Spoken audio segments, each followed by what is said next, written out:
मेरे पापा ने मेरी जल्दी शादी कर दी। मेरे हस्बैंड के जाने के बाद जी। मैंने कुकर्म नहीं किए। कुकर्म क्या होते हैं? आखिर क्यों बाबा लोग सेक्स स्कैम या सेक्स स्कैंडल में पकड़े जाते हैं?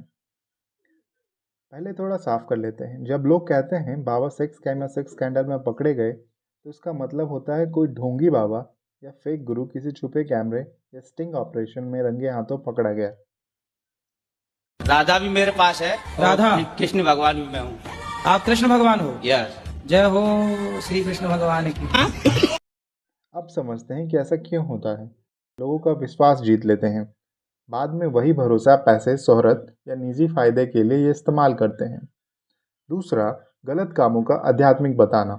कुछ मामलों में ये बाबा अपने अनुयायियों को बहकाकर गलत हरकतों में शामिल कर लेते हैं, जैसे यौन शोषण, पैसे ऐंठना या झूठा इलाज का दावा करना। तीसरा, मीडिया और सोशल मीडिया की नज़र। आजकल मीडिया या यूट्यूबर लोग ऐसे लोगों का स्टिंग ऑपरेशन करते हैं, छुपे कैमरे लगाकर असली चेहरा दिखाते हैं।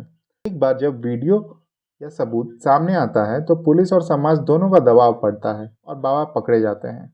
इसमें सबसे बड़ा एग्जाम्पल है आसाराम बापू का, जो एक प्रसिद्ध गुरु थे जिन पर कई गंभीर आरोप लगे।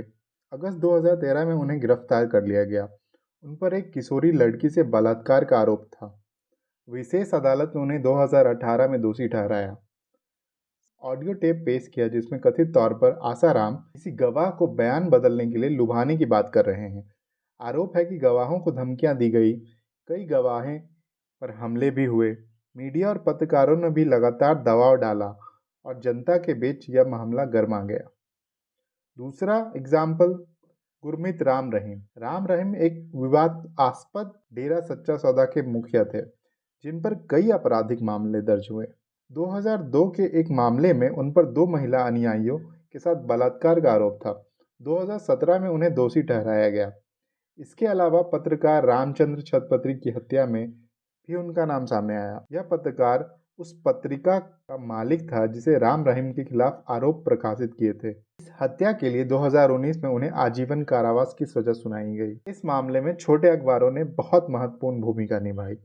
उन्होंने पहला समर्थन किया जब बड़े मीडिया दबे, पत्रकारों पर दबाव आया, कुछ को धमकियां मिली क्योंकि उन्हें डेरा के अंदरूनी मामलों में उजागर किया। राम रहीम को दोषी ठहराए जाने पर उनकी समर्थकों में भारी दंगा फसाद हुआ। कई स्थानों पर आगजनी हिंसा हुई।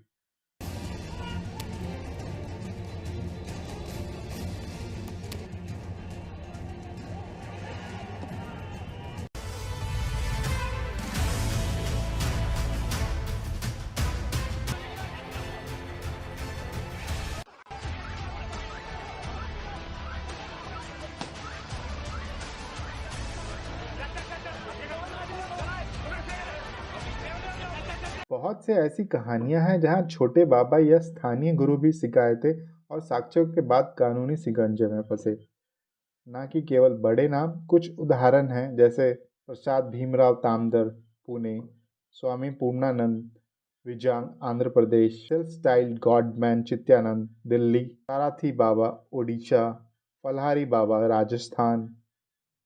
इन बाबाओं के काम स्थानीय स्तर पर होते रहते हैं, गांवों, कस्बे, छोटे शहरों में।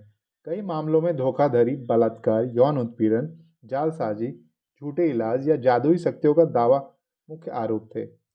खुलासे अक्सर शिकायत, गवाहों, मीडिया, छुपे कैमरे, सबूतों के चलते होते हैं। जब मामला बढ़ जाता है, गुस्सा, राजनीतिक दबाव, मीडिया में छाने, तब पुलिस और न्याय व्यवस्था हस्तक्षेप करती है। अब सवाल ये उठता है, बाबा बनते कैसे? कोई आदमी एकदम आम जिंदगी से उठकर बाबा, गुरु, संत, स्वामी, गॉडमैन कैसे बन जाता है? ये एक तरह से सोशल साइकोलॉजी और बिजनेस तीनों का मिक्स प्रोसेस होता है। आओ स्टेप बाय स्टेप समझते हैं। पहला, शुरुआत। ज्ञान या भक्ति का इमेज बनाना। अधिकांश बाबा या गुरु अपनी यात्रा इस तरह शुरू करते हैं।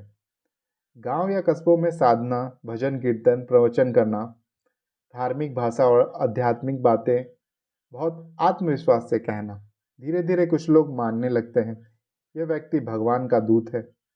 यानी पहले भक्त बनाओ, फिर प्रचार बढ़ाओ। दूसरा, चमत्कार या खास शक्ति दिखाना। अब बाबा को भीड़ चाहिए तो कुछ चमत्कार दिखाए जाते हैं। किसी बीमारी को ठीक करना, भविष्यवाणी करना, ताबीज मंत्र या ज्योतिषीय उपाय देना। इसे जनता को लगता है कि इसमें कुछ तो दिव्य है। तीसरा, धन और भक्तों की बढ़ोतरी। जब फॉलोइंग बढ़ने लगती है, लोग दान देने लगते हैं, बाबा के पास पैसा, जमीन, गाड़ियाँ आने लगती हैं।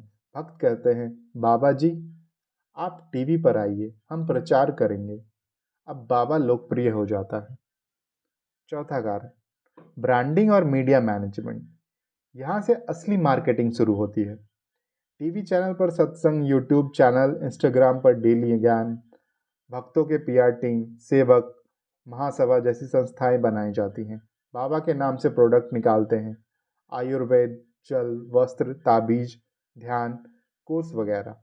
अब बाबा एक ब्रांड है जिसके पास डिसिप्लिन, पैसे और फॉलोइंग सब कुछ है। पांचवा कारण, राजनीति, पावर और सुरक्षा। जब लाखों भक्त हो जाएं तो नेता भी पास आते हैं। चुनाव में समर्थन या प्रचार के बदले सुविधाएं, वीआईपी ट्रीटमेंट, सरकारी सुरक्षा, जमीन या कर माफी तक। और यहीं से असली इम्यूनिटी का एहसास होता है। अब कोई मुझे छू नहीं सकता।